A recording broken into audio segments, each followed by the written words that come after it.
Hello, Saku. How are you doing? Hello, I'm doing actually fine. I just came from the gym. I know it doesn't show yet, but it will show. Give me 1 year. I'm doing good. Nice. How are you? I'm fine. I just eat like a pig. Um, I had this today. This thing that um, I felt like I need to run, but I'm not that kind of a person that go for a long run. Yeah. I like the sprint. So when I went to throw the trash, I just run, and yeah, it You felt you good ran with the because trashes? yes, with with the cat stuff. Oh yeah, yeah, yeah. I cleaned their litter, so yeah. So I was running with those in my Yeah. hands. It But probably looks yeah, like you stole them. Like just gotta get away. yeah. But it's just in our yard, so it's no, Yeah. nobody saw me. Probably, at least I haven't seen anybody walking around the area. But yeah, so that's the story. And uh, I also should do something, better, train more, so that maybe in the future it can show. Now we show just the food. Yeah, But I know that. I know that. Um, my motivation to go to do something is that I just woke up one day and was like, "Oh, I don't feel good." And I had a actually like 2 years ago, I actually had a panic attack on stage, and that was the wake up call for me. And I had to quit performing live and try to get better. okay, okay. Yeah, the Now you longest are. 45 minutes of my life. Yeah, I can imagine that. Yeah, Not a easy situation. no, no, But now wouldn't you are wish it. fine with panic attacks and stuff like that. I don't admit anything, but I've been performing live. But let's not talk about Okay, that. okay. How much? But let's get into your band Pineland Moor. Moor. Yes, How do you Pineland pronounce? Moor. It's Yeah. almost like More, but there's a slight difference with the pronunciation, I think. But um, I'm not a native speaker, so Me something neither. like that. Yeah, maybe someone can write in the comments how is the right pronunciation, because I cannot, and I trust you. But if someone think that it's another pronunciation, just let us know. But anyway, so with this band you start in 2023, Yes, and in correct. the band there is you and your two brothers Samu and Jere, and then one friend Riku. Yes. So that's I have so band with brothers, but there were just two. Mm. So this is three brothers, and it's not that usual, I think. So how did you decide to start to play all together, and do you get along, when you are working on the music, or do you have a brother fighting in the middle? Uh, Great question. I guess we had no choice. So, and let me elaborate on that. We grew up all together in a we had like really tight relationships. So, and we were always have been close. So, which is kind of, you would think that it's a little bit unusual. Then that's not always the case. So, I guess we were kind of lucky in that sense. And but yeah, our father was a musician, and it kind of inspired us to go for the music too.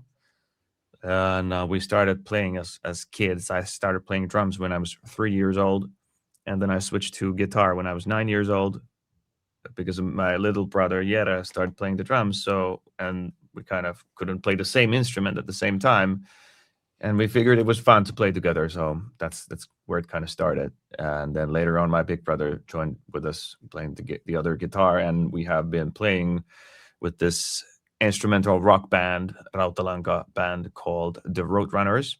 For it's I think it's Actually, this summer, this 20 years ago, we started the band, Okay. and then there's multiple other projects, and we somehow just stuck together in all of those projects because of the synergy is really good, and we musically think the same way, and we want the same kinds of things from the music.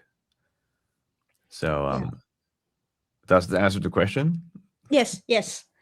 Nice. I was just notice that you talk in the same way as Jere talk. Yeah, it's a very, of course, when you are brothers and a sister, and there is similarity in the way that Yeah. someone speak, but really you have also the voice that is very similar Yeah, somehow. yeah. I've heard that. I've heard that too. And at some point, I think it was 2022, and we were in this playing with the Roadrunners actually in Viking Grace. There was this kind of a festival, and we were playing in that festival.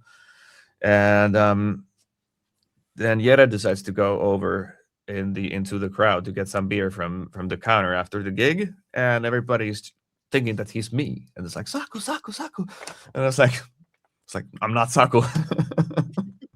So and it happens. So it's like it's not the first time that I'm hearing that. It's there's Yeah, some kind of a twin energy in there. yeah. And for those that don't know or haven't seen the episode, Jere was my guest during the first year of Metal Pizza. I think it happened. Hmm. Yeah, Yeah, it was yeah, fairly new. yeah. So go and check out also that episode. Yeah, But about the name of the band, why did you choose this name? it's a it's it's technically let me gather my thoughts to be able to present this in the understandable manner. Um, so the name of the band is a summer place or a cottage that we have as a family, like a family estate, and the name of this is Pineland, and it's surrounded by fields and moors. So there's kind of nothing exciting. That's kind of one to one, like haha, I knew it. Once you know where it comes from, but that place itself is symbolizes. I mean, it symbolizes this kind of place to escape the cruel world and the reality, and nothing's bothering you. And we used to spend a lot of time there when we were kids, and of course it was like permanent vacation type of vibe to it. So it was kind of a safe haven for us kids to go and just play around, and there was like nothing away from the city and away from schools and everything. So therefore we chose that because it's obviously it's an important place for all of us, and it's kind of what the band also partially we thought to be standing for is because it's that lyrically, for example, the band is putting out about it's me pondering about things, but typically it's my escapism talking, and my I'm trying to it's like I'm trying to get philosophical even in there and trying to make a point of the surrounding society. And so it's really hard to tell. Like talk now. Maybe I'm able to elaborate on that as we go on a little bit more. Yeah, But yeah, yeah, but that's where it comes from. yeah. So you released the debut single, and help me with the pronunciation of the word. Effigy. Effigy. Okay. So Yes. it was not that hard. Last fall. And now you are going to release on April 10th. Probably this episode will be out after the release of Yeah. the EP. Mhm. So, what can you tell about this upcoming EP?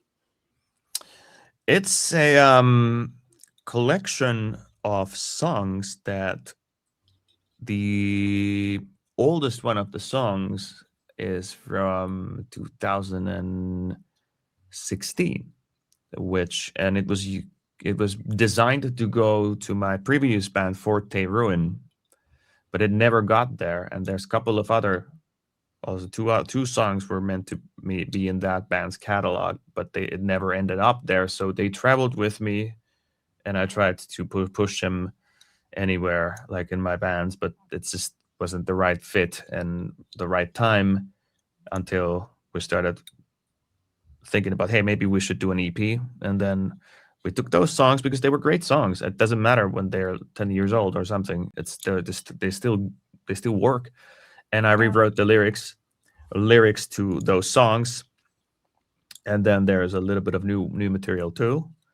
Like Floating on Unknown is maybe I composed it to fit the EP. And then there's the Evolve Resolve, which is also a couple of years old too. And the Resistance, the music video track, is also one of those Forte Ruin tracks. Okay. So, how long did it take to put all together and make this EP?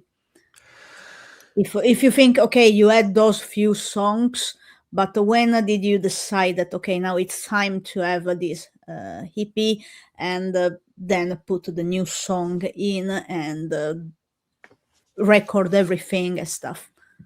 We wanted to make the EP probably already when we were talking about in 2023.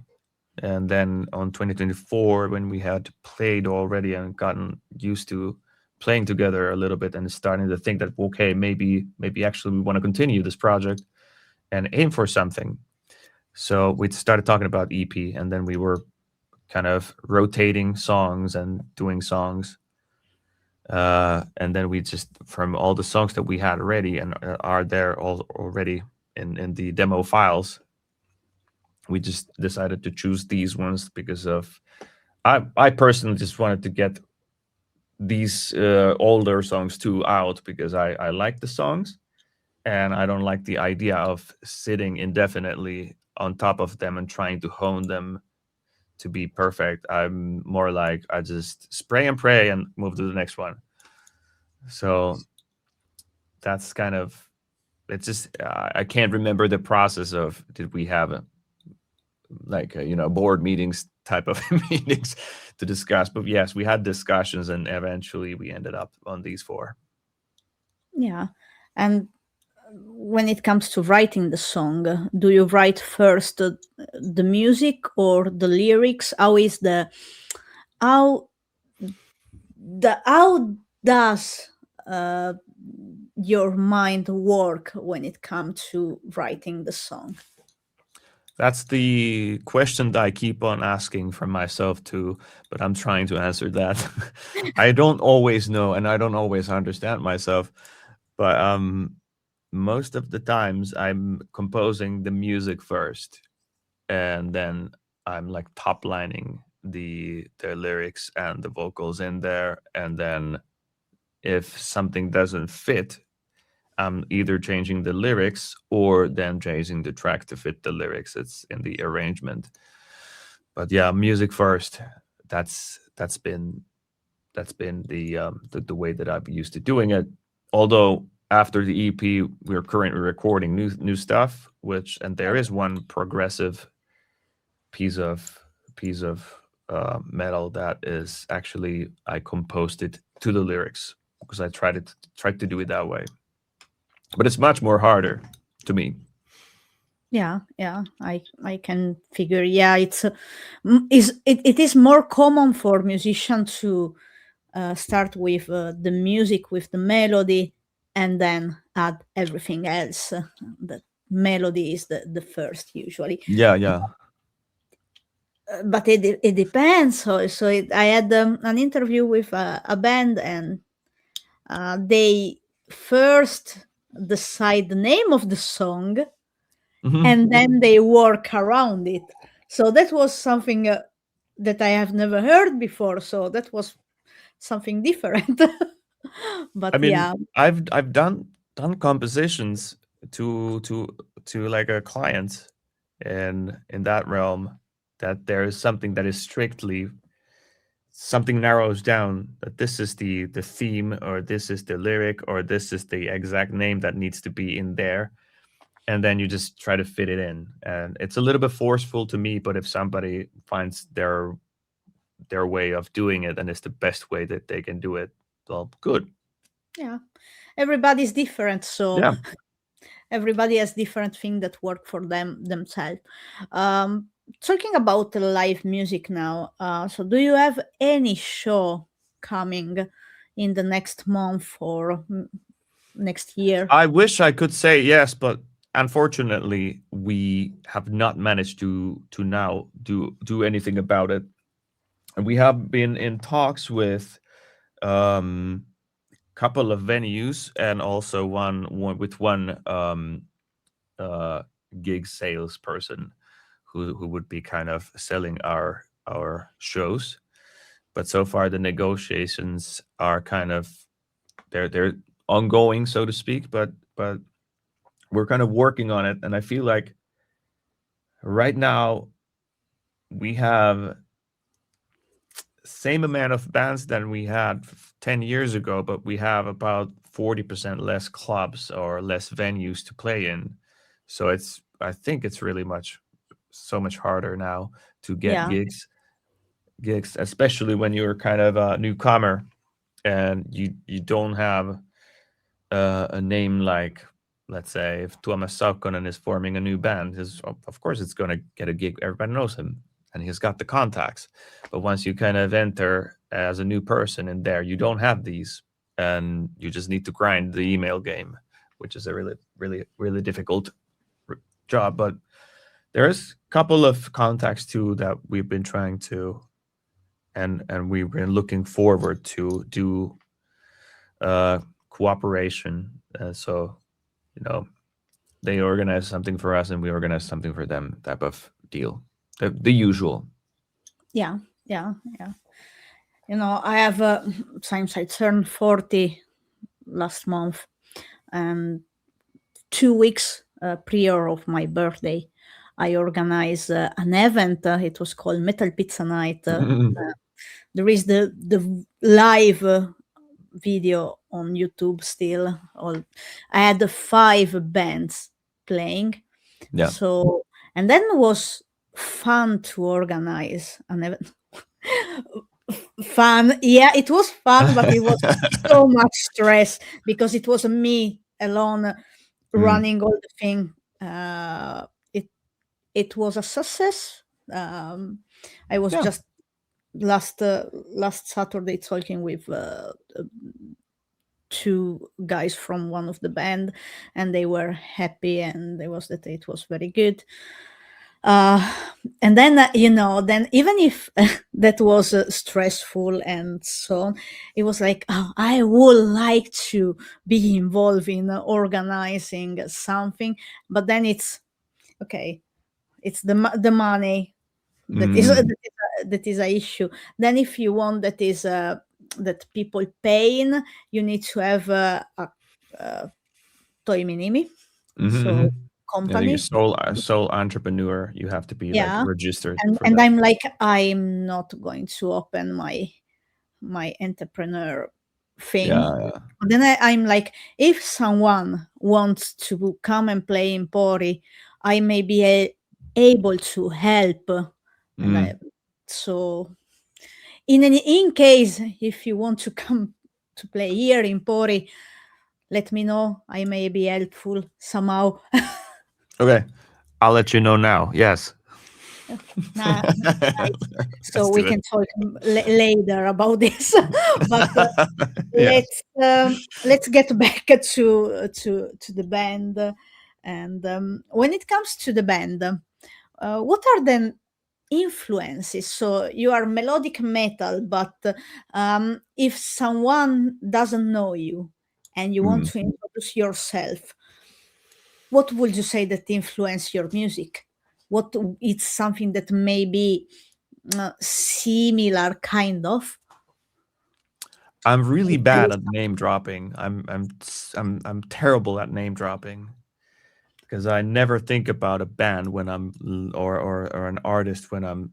But you can talk about kind of music because melodic metal is a lot of That's a things. lot of, yeah. It's that's a debate that we have among the band members. Like, what are we? What are we doing? I mean, to us, it's just good music. We like to play it, but you kind of have to sell it to somebody and have to be able to tell what it is for it to be found. Somebody who wants the specific eclectic metal or whatever that is. So yes, you have to have that kind of a genre. Unfortunately, I hate genres. I don't like that classification at all. I divide songs in our music that there's good songs and then there's bad songs. Mhm. So that's it. But melodic metal, yes, that's the closest one we've been able to fall into. It could basically redeem some of the melodic death metal, but there's not that much growling in there. And on the other hand, there's my 80s metal perversions in there too, and also my cinematic music perversions and other synth. I love synths and making synth sounds, so it's also partially synth heavy, but then again, it's, I don't know. It's it's difficult. Something like from Devin Townsend to Bon Jovi to Steven Wilson. That's kind of the realm, Yeah, and a it's, mix of those yeah, whatever with comes to the more, mind. with even It, more. yeah, the what I found pleasant, it's just the rhythm, the melody, and the harmony, which is basically what is music. So if all of those factors are in playing together really nicely, then I like it. you know. Yeah, yeah. It's fun when we think about music genre. Nowadays, it's a bit tricky because it's good when a band experiment and put together different kind of music inside the song, and each song may feels different as genre wise, if we want to put in that way. So nowadays it's a lot of so-called modern metal, Mhm. and I'm like, okay, I like modern metal, and then it's like the bands are so different from each others, and Mm, it's mm. like, yeah. So when someone asked me what is modern metal, and then I was like, it's a bit of everything. Yeah, it can Because be anything. it is, and it's right like this, and yeah, it's one band should not, there is discussion about should the band always stay on the same way of doing music, or should the band experiment. And my opinion is that the band musician needs always to experiment, to do what they feel. They may also stay all their career on the same kind of music, same Mm. style, but I don't see enough. I don't see something wrong with uh, a band that is going to do a completely different album compared to what they did Yeah, previously. I think I would like to hear more of that, because I've been not lately, and lately meaning that the last metal album I actually listened to from the beginning to the end was the Soilworks Living Infinity, or was that the album? Do you know the double album? Yeah, yeah. Yeah, that one. Correct me if that's not the album's name, because I have a faint memory I that that's what it is. remembering name, it's a bit of a trouble for me. I know. I'll take the hit. I'll take the hit and be that embarrassing guy in the public who can't remember the names. That's fine for me. Okay, scold me on It's that. okay not to remember. We Yeah, we but don't anyway, that's always that's remember. probably 2013, and I've been exposed to metal after that, but I have not found it to inspire me that much, because I think that at some point it started everything started to kind of sound pretty much the same, and I feel like um there was like a little so little variance in there with the songs that the experimentation was kind of wasn't there. It wasn't there. Maybe this is what happens to band when they actually kick off and have to sell the records and they have to have this product. But some bands, I think, do preserve this, like Ghost, for example. As I like Ghost because I like ABBA too, so why not? So, but I think that that's, to me, it's there's a variance between the songs and a little bit of experimentation inside the albums. So I don't know what happened to that. I wish I can experiment always, so I don't have to go into Yeah, yeah. this kind of I thing. think I think that the problem is also uh, well, I don't know about the newer generation. Maybe they are more open-minded, but when it comes to metal fans, and we talk about the older generation, maybe, or also my generation, um, they are quite. So they are like this, like in their tunnel. So I remember when, for example, the a good example is Low Society. Mhm. So they start with old school thrash metal, and those older thrash metal fans were all over for this band. They were like, "Oh, it's great." Then what No Society did was to move into more of metalcore, Mhm. modern metal again, Yeah. and then people were like, they are not good anymore. Why they are doing this? They are supposed to be trash.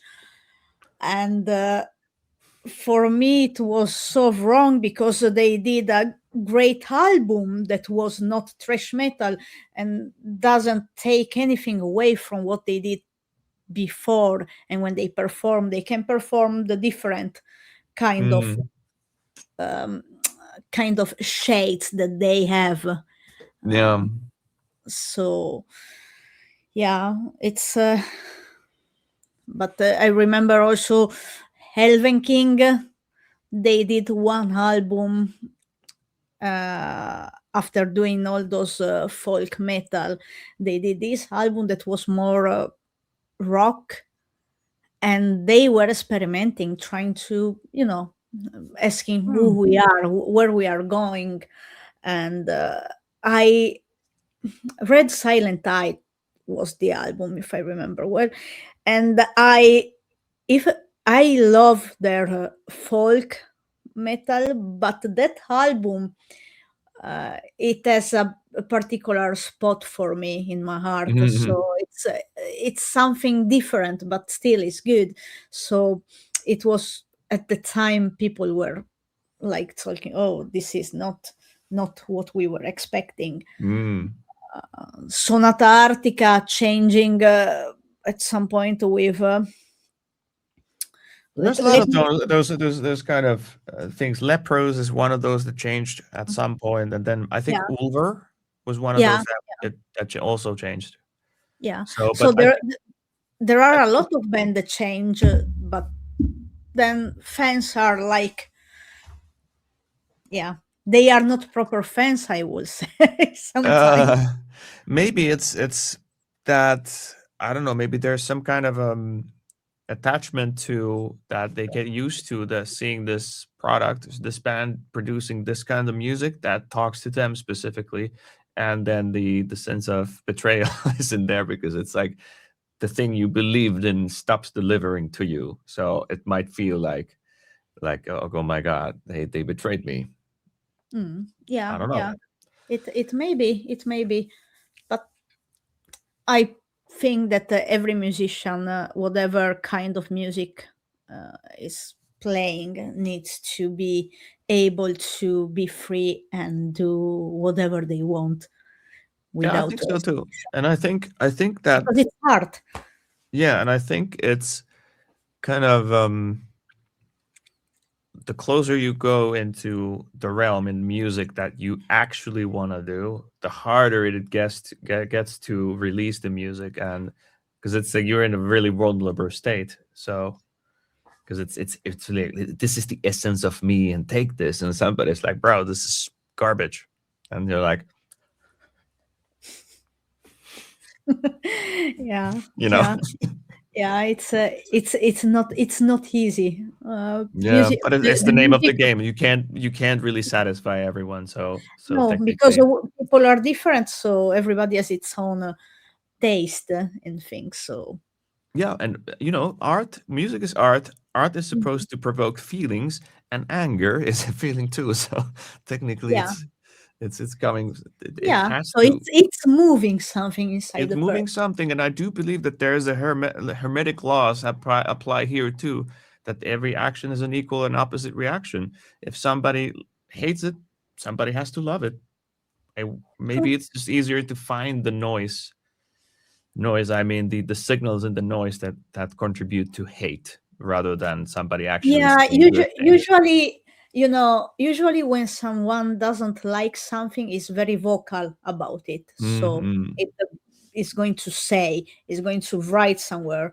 But when someone like it, is silently enjoying it. So probably not telling. Yeah, yeah. And about this, maybe I want to tell all people that are watching this episode that if you like some song, an album, or whatever an artist is doing, just send a message, or write a comment. I think that it's going to do a lot of nice things. So if you like something, write, say, Mm. be vocal.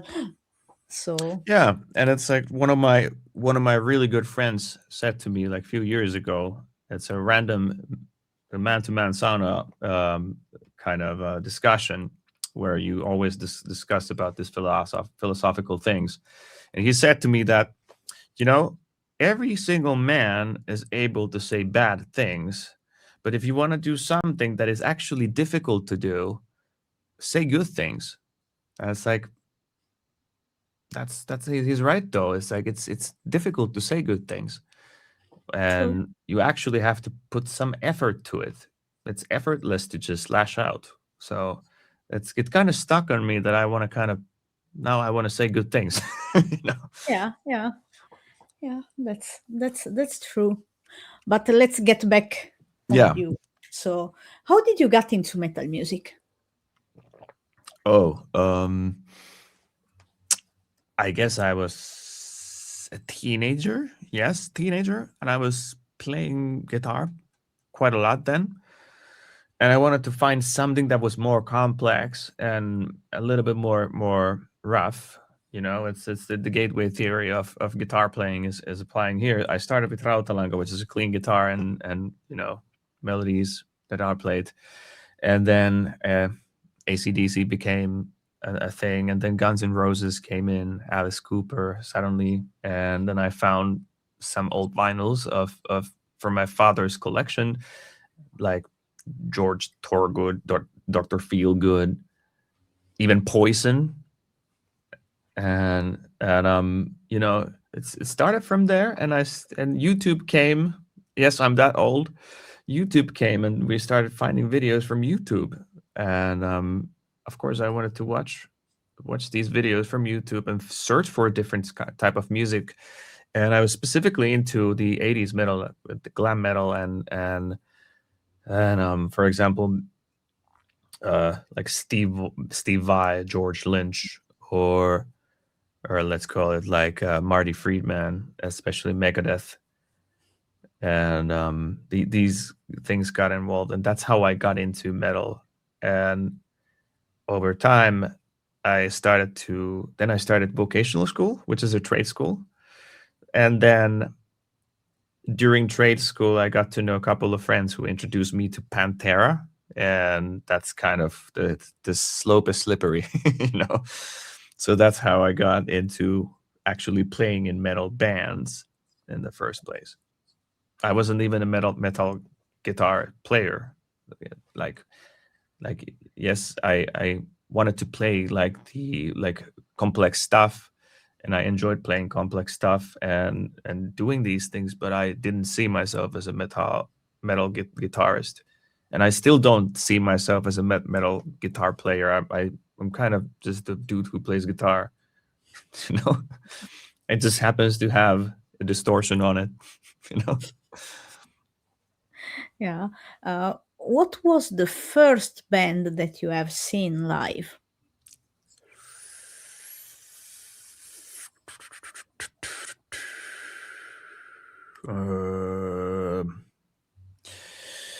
Of course, I saw. You know, when you have a musician father, you see bands live when you're a kid. But let's narrow it down to what was the first concert that I actually had a purchased ticket to, and I think it has to be.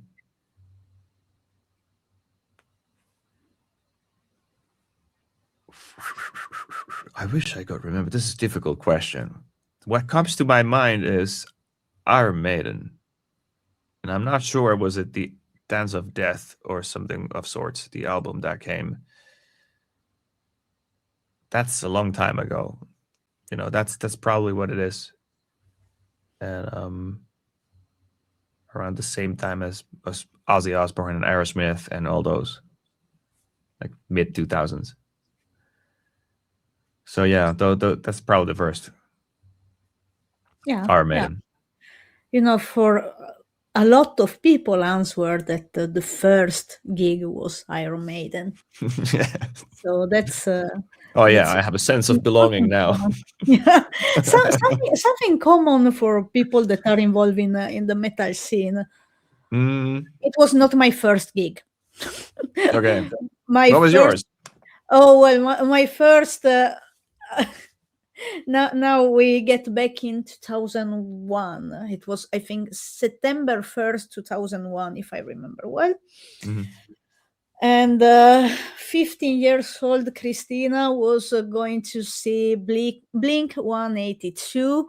And the open act was Deftones. Oh yeah, yeah. So that was the first metal gig. I remember that it was in my hometown there in Italy, and um,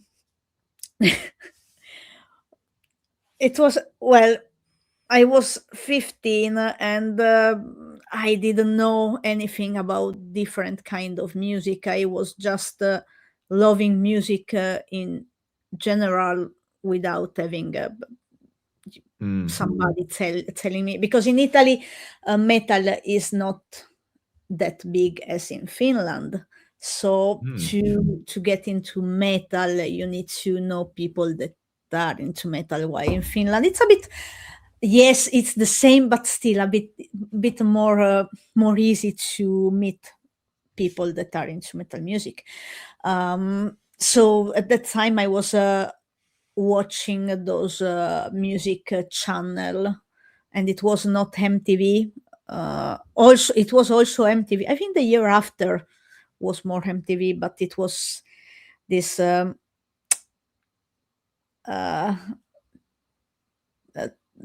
Tele Monte Carlo 2. So that was the channel TMC2. And it was all different music program, and they were playing a music video all the time. And for me, it was music. I didn't know the differences in between. So I was listening uh, to punk rock, to pop, to blues, to metal, to rock, to Eurodance, and to some more techno, and just feeding myself with music. That was, and I I didn't add that kind of, oh, I prefer this or this, but I can recall that I probably was more. Um, I really like those songs that felt sad. So even those that were a bit more up tempo, still when I went to read the lyrics at some point in my life, and I was, oh, okay, this is also sad. But I remember to be like, it was a 1999, and there was a Moby, and those songs are so sad. And then Mhm. it was, I think it was 1999. It was a Muse.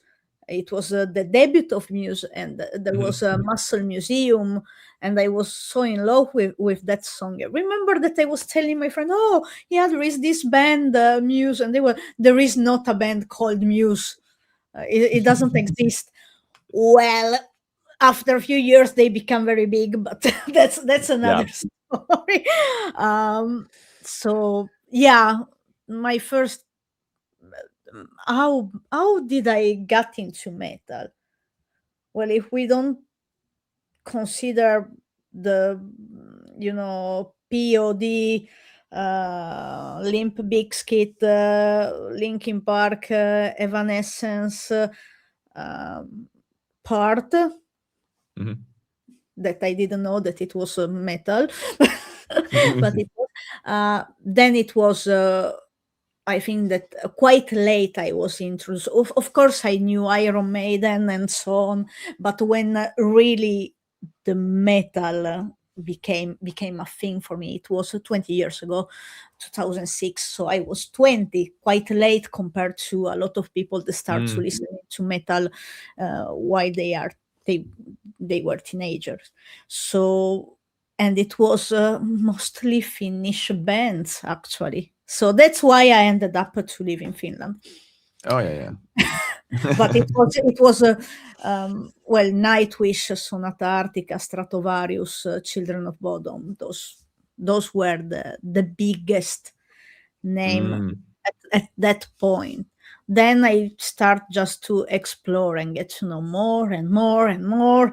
And then it's like, okay, I live in Finland, and there are so many bands that that from every corner arrive a new one, and there are all good bands. So I'm actually enjoy going to see.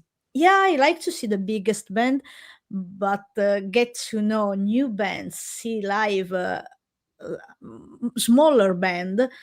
It's like always a surprise. There are a lot of very talented musicians around, and the I shows. agree. I agree. I've seen a lot of acts that are basically unknown to most of the people, and even in the underground, Mm, but are like actually killing it on stage and on a yeah. record. So that's what it is. There's always there's not enough room up there for Mm. everyone. Yeah, yeah. It's a bit of how lucky someone is and how many people around they Yeah, know. and yes, the contacts, that's a network. That's probably the main thing I would say, and then the consistency and how much money you put into it Mm, yourself. It's like at some point, if you want to do something with it, you got to treat it as a business. You put money into it and hope to get something back. And if you are really good at your business, you calculate to get something back, and you make decisions and investments based on that. You collaborate and you have a plan, etc. But let's not get into that. yeah, yeah. you know It's very interesting that sometimes you go to see some big band, and the live is okay. It's okay, but you are not like blown away because they may be too static on the stage, or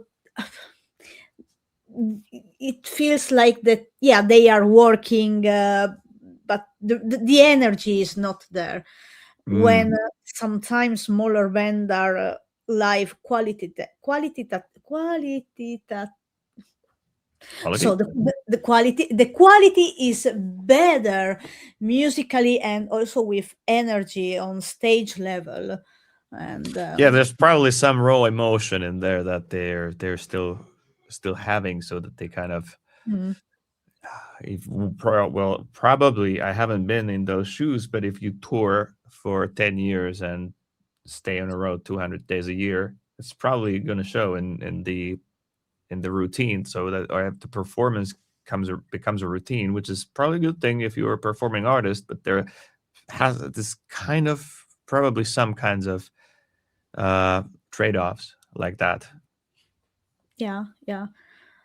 I must to say that there was okay, last June, yeah, in Turku there was a rock fest. Uh, I don't remember most of the festival, also because I didn't had the accreditation, and usually when I get accreditation, then I have to write the report and Mhm. work on the photos. So then I remember, oh, that was good. But I went to just to attend, and that was just it was difficult for me because now I live with my camera in my hand when I'm going to gigs. So it was very Mhm. weird, but I enjoy few bands. But then there was one big name, the singer of a very famous band that has his own solo project, and that was so bad. It was bad overall. It was a I don't know, the sound was not working, at least not in Mm. my ear, and the stage presence was lacking, and I don't know, maybe it's because this person is getting old, and of course when you start to get older you don't move anymore as much as someone younger, but still I don't know, it was something that I was I will Yeah. not pay to go to see that artist if it was just that artist. I was expecting something more, so that was bad. Oh, that's it's not good. That's not good. But yeah, that happens in the big world too, among the big names too. So it's not always like you don't always succeed. Like in Finnish, it's ei se aina lähe. Yep, but yeah, and also of course, then the artist.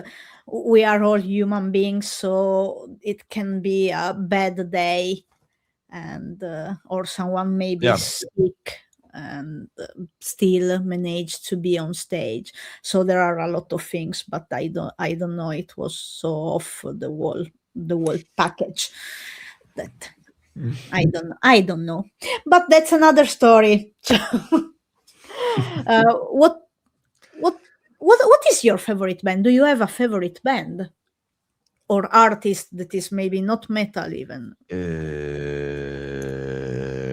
I actually don't. I would say I'm safe to say that I don't have a favorite.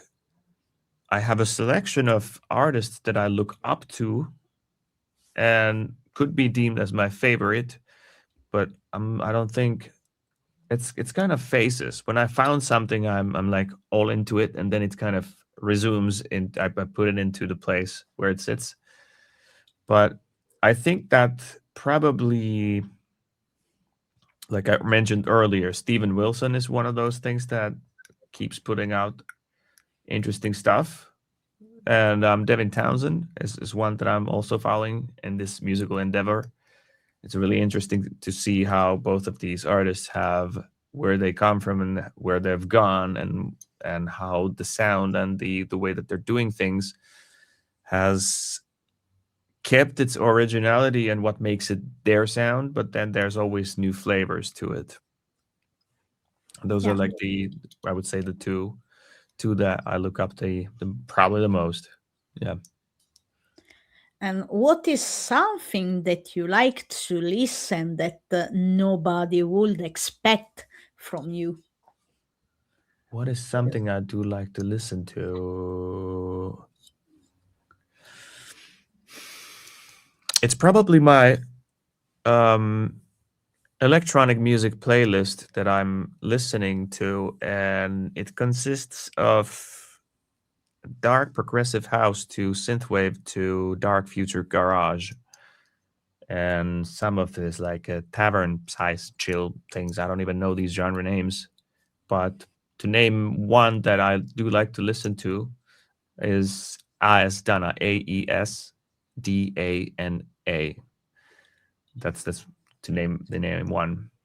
Okay. So, and from the Dark Future Garage is Vacant. So yeah, that's what I do. Yeah. Is there any kind of music that you don't really like to listen? Mm, in a way, no, but something I'm probably not intelligent enough to understand what's up with the cancer tone black metal. Like I do like that type of music, but sometimes I'm like I'm not quite getting the make it sound as bad as possible. But like I said, I probably don't have what it takes to understand this form of art, and but that's probably what I do not prefer. But I don't hate it. Yeah, yeah, yeah. I sometimes think about what there are things that I will not play myself for sure. Mm. Um, I will say that is if it's like pure techno, so that doom doom doom doom doom. Um, You mean yeah, that is like I need a melody. I need some melody, so I will more go on dance. House is better than techno, but still, I maybe something else I may play, but I I don't know. Then, well, difficult. Uh, well, there are a few that are a bit more difficult that I may enjoy one song and then just need to change. Like mm. if it's a pure reggae, it's Reggae? yeah.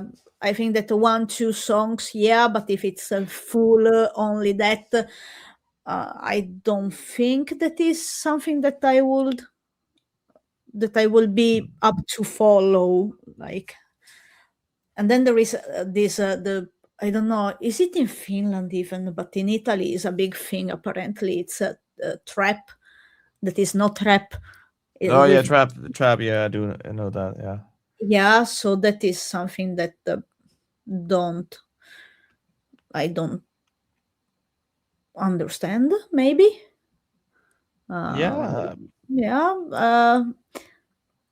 And I mean, when it comes to metal, I have to say that yeah, black metal may be something that is a bit more difficult to to. Yeah, it might be, but I don't know. That's to each their own. I am Yeah, I absolutely mean, nobody to judge. I like some black metal bands, but what I notice is that those that I like to listen mostly, there is melody. Mm.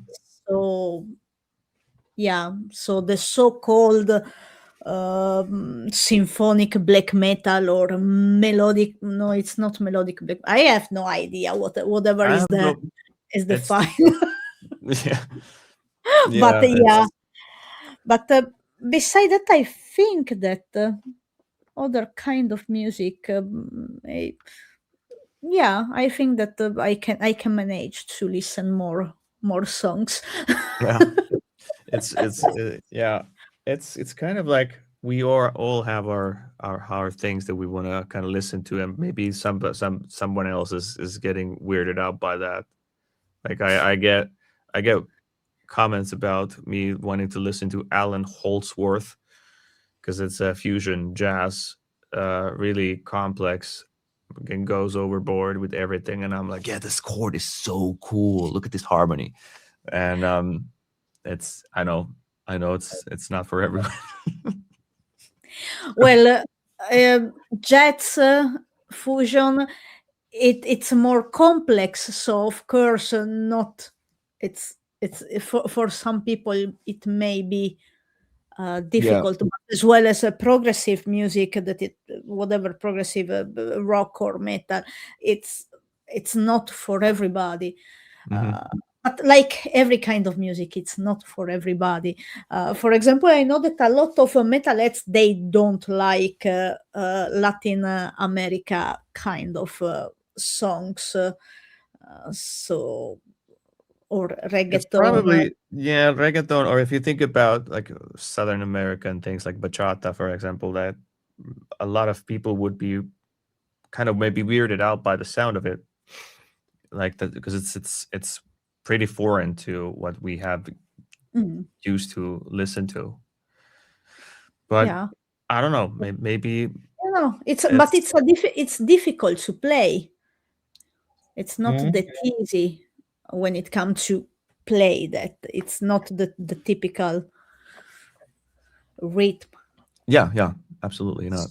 So, and I like those kind of music, but I'm like other metalheads are like, oh no, and I'm like, I still enjoy that, but I'm a weirdo, so so that's Yeah, yeah, that is correct, and it's like, to me, I think that I sometimes like to go into that realm too, but I specifically think that there is uh in metal, major chords are underserved territory. So that's my opinion. yeah, You can get those from the Latin music too, but and also so that realm. So why not go in there? yeah, yeah, true. And nowadays, why not having some reggaeton metal? I can't think of I what it don't is. know. Is there any band that is doing something like that? There's this one. There's one YouTube video that did a metal song in like a reggaeton version of it, and I think it's like they're dancing on the beach or something. That's an old video. I don't know. The only one that came to my mind, but it's a more comedy metal, is the Nano War of Steel with Norwegian reggaeton. It's probably the Norwegian reggaeton that Yeah, I'm talking about I too. love that song. I love because it's so fun. It's and I love Nano War of Steel. They are so fun, and all the songs are how they get the ideas to do songs ab- about those topics. I don't know, but yeah, that's some crazy. But I don't know if there is any band that do proper like seriously. I don't mean that they are not serious musician. They are, but Mhm. yeah. So I need to check at some point. But now it's time for our jar of random topics. Jar So of random topics. Okay, let's go. so let's see what I'm going to pick today. This feel right. Dreams. So dreams. So what is your dream? My dream. Yeah. This is a question that I've been trying to tackle and determine for 34 years now. I don't actually know. Um, I would say that being financially free is one of those, yes. But probably the dream is to get to do musically what I want to do and perform that thing to people. And whatever that looks like, I don't know. Maybe I'm not the one to determine that, but as long as I can do it, I guess that's the dream. Yeah. Yeah. Have you achieved any dreams in your life so far? Have I achieved? I think I have because I'm performing my music live. So it's kind of, I think it's that simple. Like we always think about that you have to go somewhere. I have to sell a million records, but maybe that contributes more on the financial freedom so you don't have to go 9 to 5. But yeah. Yeah. I- Yeah. Yeah. And always, dreams don't need to be big. and you can when you reach one, you then can think about the next step. Yeah, and I think it's kind of like we oftentimes, I too tend to always sometimes be crushed by those thoughts, but when you try to get back to the really the root of things, that what is the bare minimum that actually feels and redeems that dream, and if you just want to perform live to people your own music, well, you're doing it. Maybe I could do it more. Maybe I could do it with in the larger context, like bigger shows and things like that. But that's still the same dream, right? But Yeah, yeah, that's up to me and my consistency and my ability to work for it and create networks, put money into it to achieve those things. And maybe those are not achievable, but I think where oftentimes I too went wrong was that I had the thought of I'm happy when, because of, well, when you get to this point, you just keep moving the goalpost. And that's kind of that's not a good it's not a good way to go. yeah. That's, well, it's how human being are. Yeah, but it's difficult So to brainwash somebody brainwashed you into it, so it's pretty difficult to brainwash yeah, yourself out of it, but it's possible. yeah, yeah. True. Okay, let's pick another one. I have one that it feel like a good one. Is it? No, I feel like it comes out always kind of same. I'm going to take those few away for a while. Oh, it You just would, flew away. maybe it wanted to go away and you need to pick up a new one if it's a common one. Okay, I pick Pick one. somebody, something that is a rare item. Well, this is fears. So Fears. yeah, what is your fear? My fear. What are you scared of?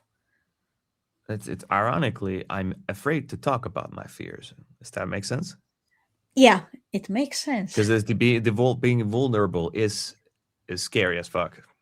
Excuse Mm. me, my language, but it is. It is. Oh, it's okay. Yeah, That yeah, is. yeah. That's true.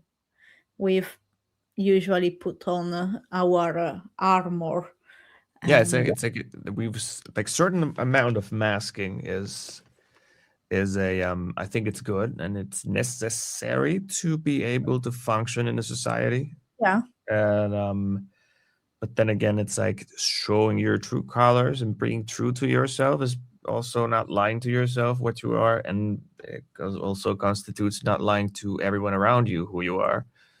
And oftentimes it seems that it's easier to kind of go into yourself and form a shell around you, but put on your hoodie mm, and try not to be you. And that's I still sometimes struggle with that because I'm also aware that I'm a weirdo, and as somebody with ADHD, it's not easy always because it's like the sense of the world is a little bit different. mm. Yeah, yeah, yeah. Also, when it comes to be a weirdo, is in this world a normal person anywhere? I don't think I think that we are all weird in our own way because we are all different. Mhm, mhm. Yes, So yes, definitely. And I think the weirdness is what makes the personality too. mm, And 'cause it's kind of like the essence of somebody's. It's weird this way, but so what? Okay, it's probably, yeah, I yeah. think, the most relevant, more relevant question is to ask if somebody is kind or not, or Yeah, rather than if it's weird. yeah. And I think that in this world there is more need of kindness. I think that is missing quite a lot Yeah, now. absolutely. It's we are living in a world that is self-centered quite a lot, thinking just about ourselves in a certain way, while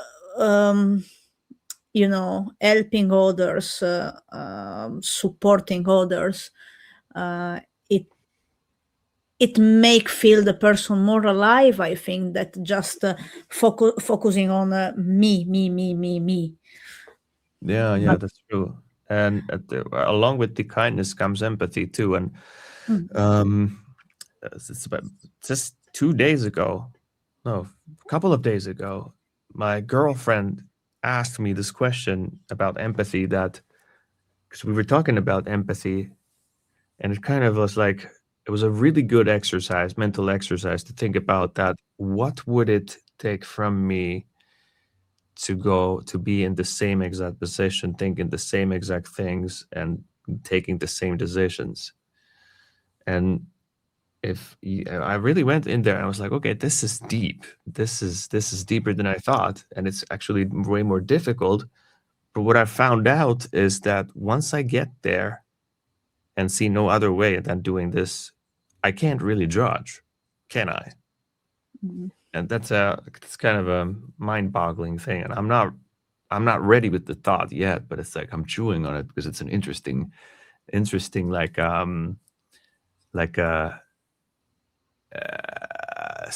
like mental and spiritual development type of question, I think. yeah, yeah. They say don't judge uh, others if you haven't been in their Mm, shoes. And I think it makes sense. Also, even if you have been in the same shoes, the experience, from the life experience, how a person grow up and what the person was teach and all the background, mm, uh, it makes a difference how people feel and see things. mhm, So if for me something may feel like easy, for someone else it's a very big step. So it's difficult. I personally work as a physiotherapist, and mostly with neurological mm, clients. So then you need to be, yeah, empathetic, yes, mm, but sometimes you also need to be the one pushing those yeah. person to go outside of the comfort zone to achieve results. So it's also for you can talk and whatever with the people, but you cannot understand really how a person feel. Yeah, and If you I think don't. it's also it's like what is big thing to somebody else and what is not is like I think it all comes down to the sort of meaningfulness of things, where and how do people experience things is like to someone losing a cat, like because if the cat died for a disease or something, or losing a family member like a grandmother, it's technically, if you were to look at it in your Excel sheet, you would think that okay, it's a bigger deal to lose a grandma. But then again, how am I going to judge if the meaningfulness to the person is so that it's experiencing the loss of a cat the same way as the neighbor is experiencing the loss of a grandmother? So Mm, can we really compare that? I think the rather than looking at the thing itself, I think we should be looking at how the person is experiencing and feeling that thing. yeah, yeah, yeah, it's true. Also, when it comes to the death of a pet or a person, a relative or some loved one, um, we should also remember that not everybody experience good connection Hmm. with those that are family, and sometimes they may feel more connection with their pet. So that's Hmm. there are so many things that we cannot really understand, and we cannot compare really, uh, Hmm. and then of course everybody has, you know, you need to work on yourself, always. It's an ongoing project, working on itself. Mm. and uh, and then how do you see the things? Are you more on a optimistic side or a pessimistic side? Also, that may affect how you respond to what happened to I agree. I you. agree. I remember one my ex-boyfriend in the past said that he find annoying that I'm always so positive. Okay, that it was like he was the maybe most negative person that I met in my life. No, no.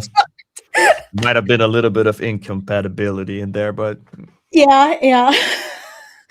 Coming from very different backgrounds, also, mm, I yeah, think that how it's that was showing how the family and having or not having money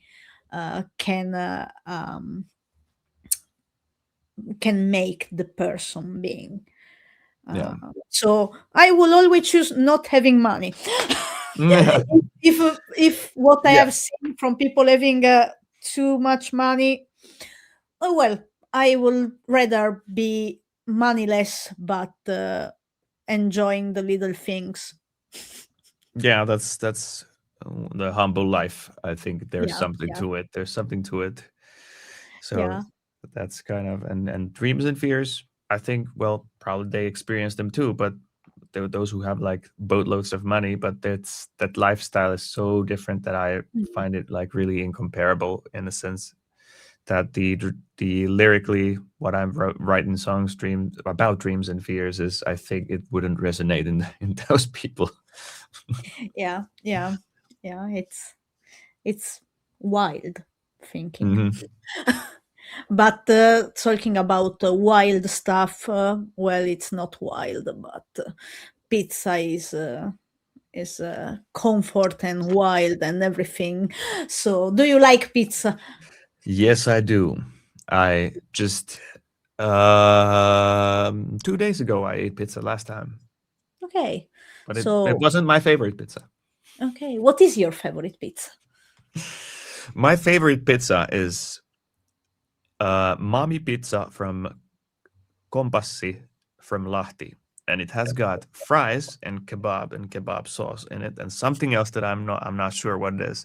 And before you crucify me, it's actually good. And the kebab in this restaurant is so good that now, after I've lived in Helsinki for a while, I miss that place. I want to go there and just eat it. Yeah. I mean, well, people can put whatever they want on their pizza. I will personally probably not buy a pizza with kebab on That's the because, thing. I was there too, but I made the heroic move and I ordered the pizza. but if someone offer, of Mm. course I'm going to eat.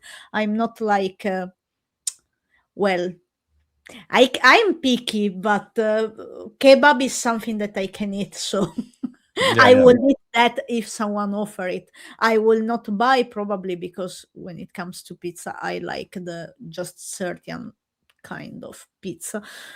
yeah. But talking about those things, then there is the question: Mhm. does pineapple belong to pizza? The only correct answer is not on my pizza. That's true. That's true.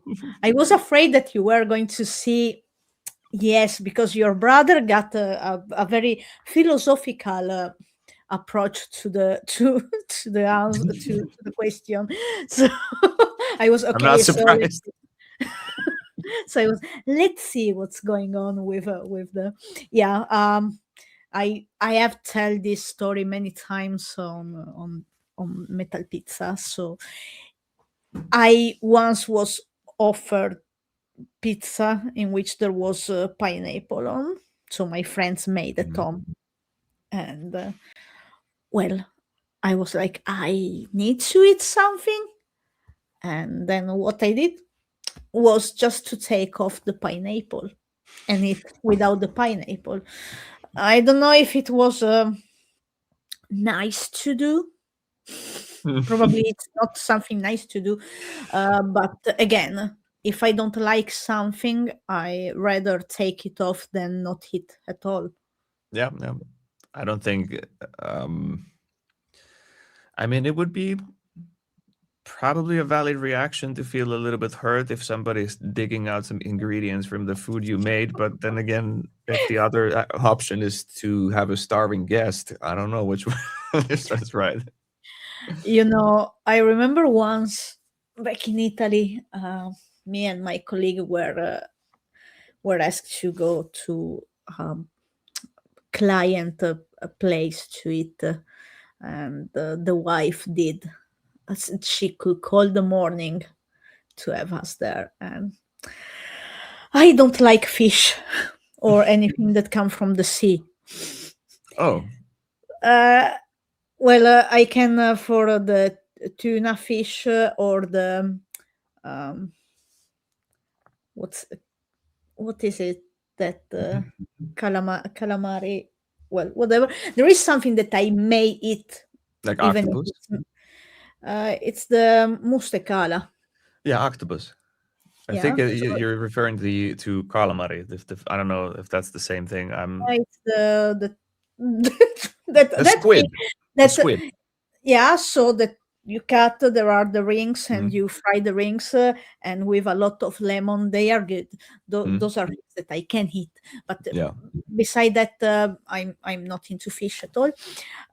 And she did some spaghetti with whatever are they the name, gamberetti, are those pink kind of, it's not crab, but they are a bit smaller. Hmm. What they are? Well, Shrimps. anyway, yes. And then, Okay. and then I was, oh my god, I don't like those. But it was the first plate, and then the second was meat, and then there was other things. So it was just the first plate, the pasta, and then I cannot leave the plate like this. So I just force myself to eat the pasta, but leaving the fish, whatever it's not fish, whatever it is, I just didn't eat that. So, but it was so, I was like trying to don't throw out. I was put some water in, or I was Yeah, drinking soda, whatever. I have the same reaction with goat cheese for some reason. It's like the everything is good, but the goat cheese is like eating concentrated vomit to me.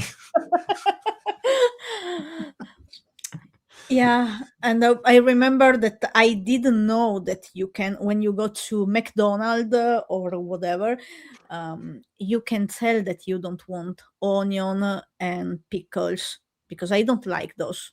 I mean, I like onion when you cook food, so, but to put like this, it's something that I don't like.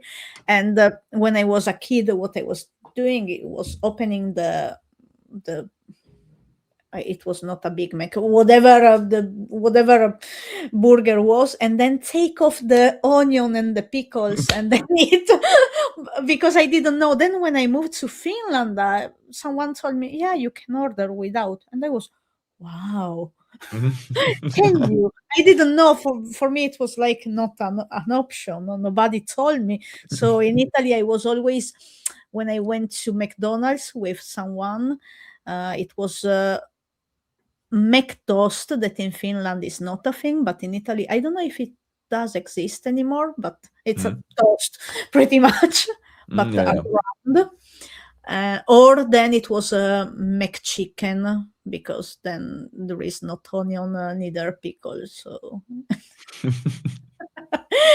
but yeah, that's the story. But you live in Helsinki, so Yes. where do you can get the best pizza in Helsinki, in your opinion? This is my exploration of Helsinki pizzerias has been quite short, but to my experience, because I've been in a lot of networking events regarding all kinds of subjects, and one of the events there was pizzas from Via Tribunali, and that was actually excellent pizza. So for now I'm saying that, but maybe I'll change my mind after I'm exploring a little bit of the pizza offerings in this town. Yeah. So I will say, yeah, Via Tribunali is good. I have been there 3 years ago. All So I right. remember that oh, finally a good pizza. But then now I was 1 week in Helsinki for a course. So Mhm.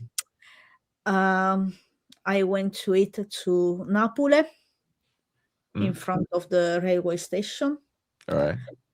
and it was good. And then also last Saturday, I had a recurrent episode of Metal Pizza in which we were eating pizza, and it was Mm. the cheapest pizza, kind of quality pizza in Helsinki, and it's Yeah. from Sotto. Okay. So the margarita is €5. 5 euros. Okay. Yes, That's and that's that's cheap. yeah, it is cheap. So that's what I had. Last pizza was the Sotto pizza. Also last summer, before going to Tusca, my friend told me that there is a close to the area there is a pizzeria Sotto. You should go because it's the cheapest and it's quite good. So I went to it, and yeah, it was. I mean, it's not the best of the best, but it's good. It's still Yeah, good. probably. That's like five euros. That's it's probably Yeah, worth the five and euros. yeah, and there is a good um, dough. The dough is good, and the tomato sauce is good because I live close to Pori, and in Mhm. Pori there are a few pizzerias, but there are two that try to be Italians kind of pizzeria, and they are not like Italian pizza. Um, it the problem is that the tomato sauce. I don't know what they do, what they put in, but it's something. There is something that doesn't belong there. So, but I don't. I cannot tell what is wrong with that. But Do you are you like an expert, like, because it's like it's technically you're from Italy, so I'm like the one who's like, you should know what it is. So do you go in there and be like, not correct? well, I don't have expectation being outside Italy, because if you have expectation when you are in another country and you go to a restaurant that is doing a certain cuisine and you expect that is like the country, Yeah, the it's ingredients, the never freshness. going to be, because it's always a kind of put for the people of the place, and then about the products. Even if in Finland, when it comes to Italian products, you can find nowadays quite easily quality products from Italy in the Yeah, stores. So I see you, because I too wouldn't expect much from a nation whose whole food culture is based on the food just tasting like revenge. So I I feel you. So and one of the things that bothers me in the Finnish cuisine and Finnish food products is that whenever it says that something is hot, it's and not. that where, like, do I need to eat the can to for it to be hot? Like, where's the hot? Yeah, yeah, that was something that we were discussing last week, I think, with someone, that it's you want hot, but it's never hot, and you have to, I don't know, you have to do yourself at home if you want to have Yeah. hot food, because it's Yeah. It's not if you go to a restaurant and they say, "Oh, it's hot." It's like, I cannot feel the hotness. It's like nothing. I went to what's the chain of it's Hooks. Is Hooks the Okay. one Hooks? It's sport restaurant Where? well, in Helsinki, it's in Töölö. I'm not Googling it at the moment. Okay. Oh yeah, I know this. Yeah. So I took the one that was supposed to be hot Mhm. burger. There was some chili pieces, and there was some, those wings sauce that I really like the Yeah. taste, but it was not the hot one. And it was, what is the hot? This is not hot. So I have a trouble with that. Yeah, bring capsaicin back. Well, just add it. It was never there. Yeah, but I remember that I bought um, one of those Korean noodles package that is not the black extra spicy. No, that's not spicy. Or what? You That's mean that, bulldog? yeah. That's fine. It's it go down very well. It's there is this kind of spice, but not too much. But there was this pink packaging, a bit like Mm-hmm. this, with a lion, that, Mm-hmm. like cartoonish, very very cute, All very right. cute lion, and I was okay. It right that is hot, but you look this pink cute. Mm-hmm. You don't think that is hot, so I did that,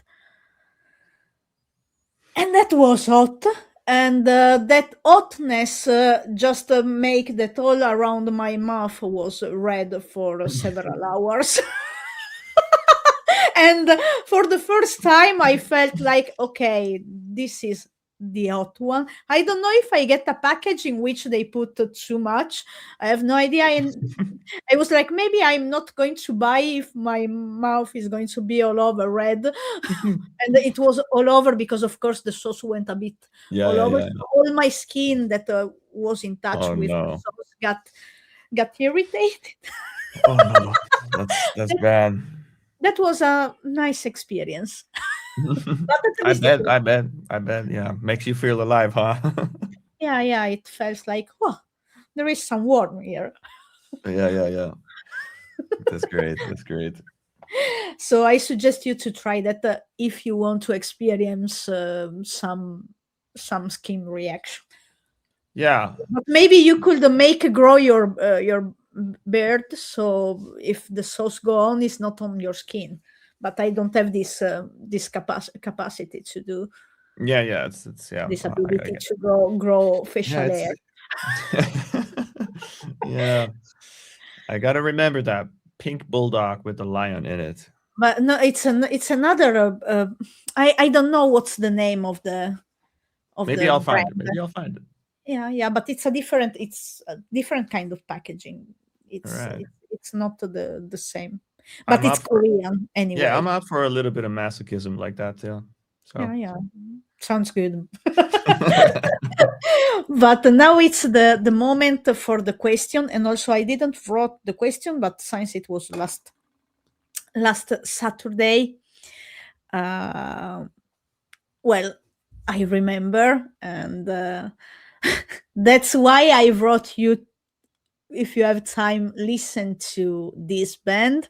Mhm. So, because the question is, which is your favorite Art Kills song? Which is my favorite Artkill song? That is a different that is a really difficult way to answer from exposing your oneself, me, to it for such a short period of time. Because I did not have the time to actually go through the entire catalog. Not There's like mainly singles and maybe one or two EPs, so not that much material. but I browsed randomly few of them, and the cover was actually good.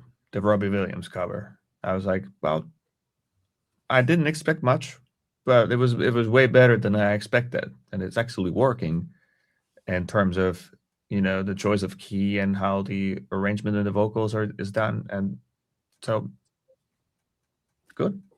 Yeah. And then there was I think the latest one that I listened to was also like it was like almost like this bubblegum pop chorus metal, which is kind of like exactly the thing that, like, if it's cheesy, go for the cheese. And that, I think that's what happened there. I always respect that. Yeah, yeah. But now it's your time to leave a question for the next guest. Mm, I don't know if it's going to be one person or more person, but whatever you want. It can be anything. yeah, this is something that I actually woke up maybe half an hour before the interview to think about. That, oh my God, I needed to ask for something. And I did not figure out anything relevant, but I wanted to ask something about, I don't know how to formulate this question yet, but if you give me a little bit moment and it'll help me out a little bit as I'm trying to expand on that. And it's kind of the question that I want to know is, how does another musician see the live scene, or the human made music performed live, and the AI music? Uh, like, obviously they are going to coexist, and this coexistence is going to probably be divided into two streams, where the AI music serves in some kind of a segment in the market, and then the human made music is going to be another type. Probably human made music is going to be more like a premium thing, and then just the AI music is going to be what you hear when you go to a grocery store. I don't know, maybe, but how do you see this AI music and human music coexistence in market going? That's a good question. What is your opinion on this? I think that they are somehow going to coexist, and it's not about like, in my opinion, the AI music, the generated music, is the epitome of generic content. There's absolutely nothing to it, and I really, anything that is like AI generated vocals, that's a good guide if somebody comes to an idea, can't sing. Okay, fine, that's a good tool. But do I want to listen to that? Absolutely not, because it's kind of tiring to the eyes because it's so perfect. And that begs the question, what's going to happen with the music? Because all these years, we as humans are going we were kind of going for the perfect sound, the most pristine sound ever. And now the sound is that we sought for is generated by AI, so you can't compete anymore. So what's going to happen? Are we going to have a influx of grunge music, or something that is way more raw to be recognized as human music? I think Or that we are going at some point to be back. I think that the biggest albums at the end are those made in the analogic era.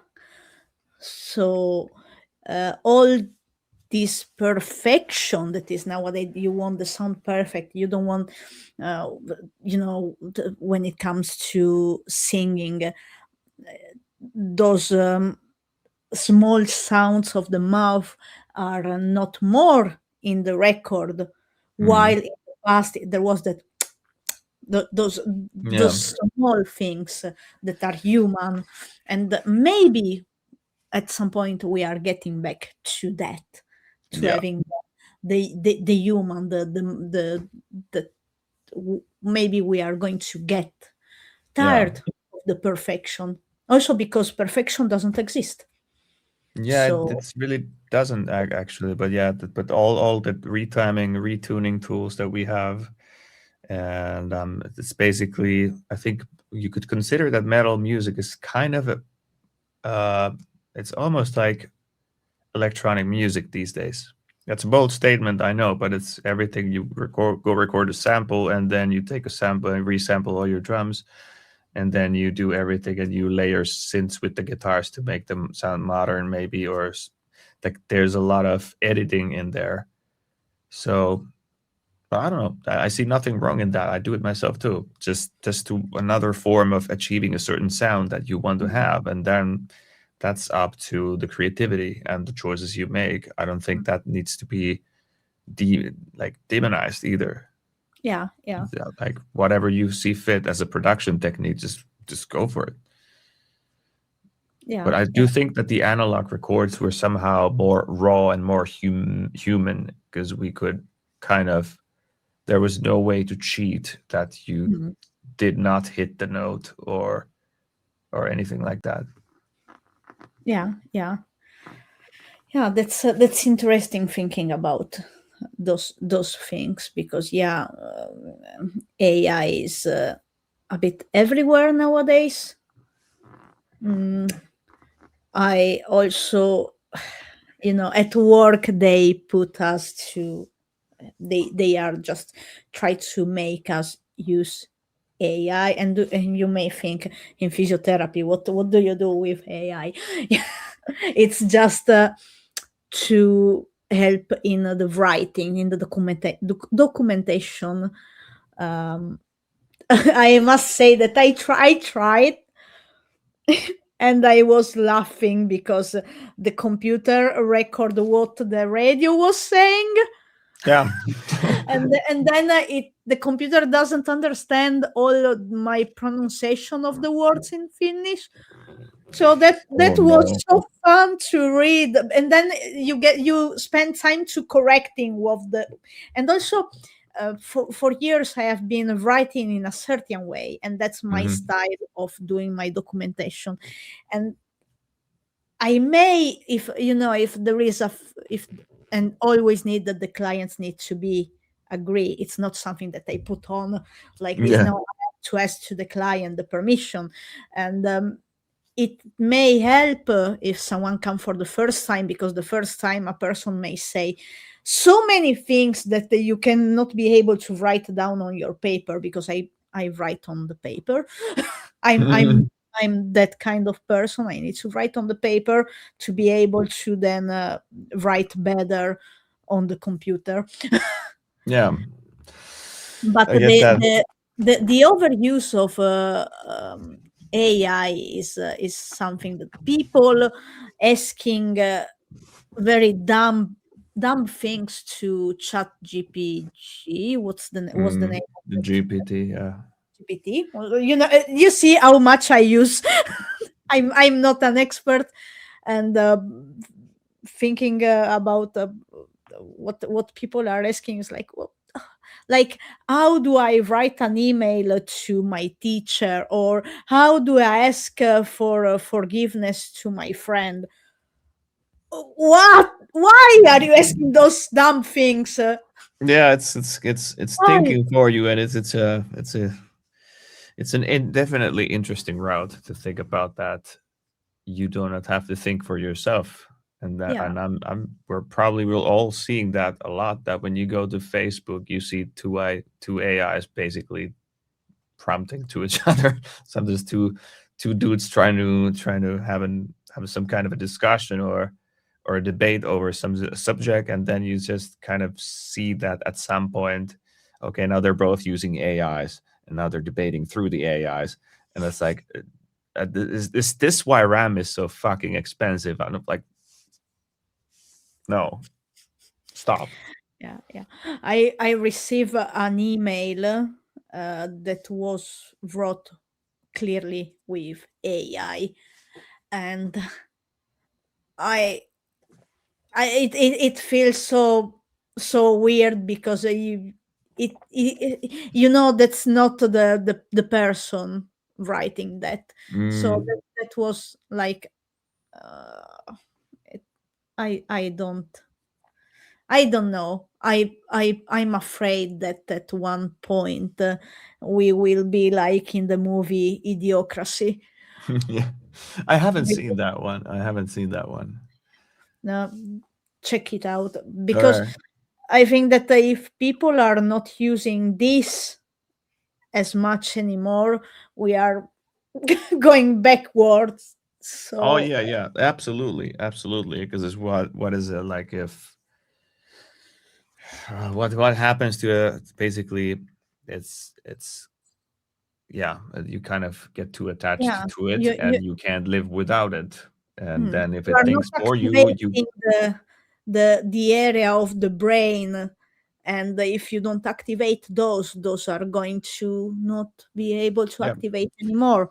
yeah, So that's a very big thing, yeah. and It's kind of because deteriorating the problem solving mm, skills to begin with. yeah, yeah, and this machine, our brain needs a lot of exercises to be fresh and to be able to work as at its best. So yeah, it's a bit even because nowadays even we don't use all the Mm, capacity of the brain. So that's something that I'm a bit wondering what's going to happen, and when I'm going to be old, the people is going to be people taking care of me or robot. I don't know. Probably I will have a robot changing my diaper, but yeah, yeah, let's maybe. see. Let's see, everything can be. But now we are at the end of this episode of Metal Pizza that starts to become more AI discussion. We're That just is important. It's important. two individuals scolding the AI. Bring back the old times, the older brother core. Sometimes I think I'm old and I can see those things just of my way of thinking sometimes. Even if I'm not old, but I'm not younger neither. So it's this gray gray area for me. Oh But yeah. we are at the end of this episode, so would you like to say something to the people that are watching this, and if is someone that you want to send a message to? Well, first of all, I would like to thank you for having me. That's Pleasure. great. That's great. I had a fun discussion here, and then it's probably no surprise that I'm going to ask you to go into your streaming platform and give it a shot. Pineland Moor. Go immediately and follow them on social media.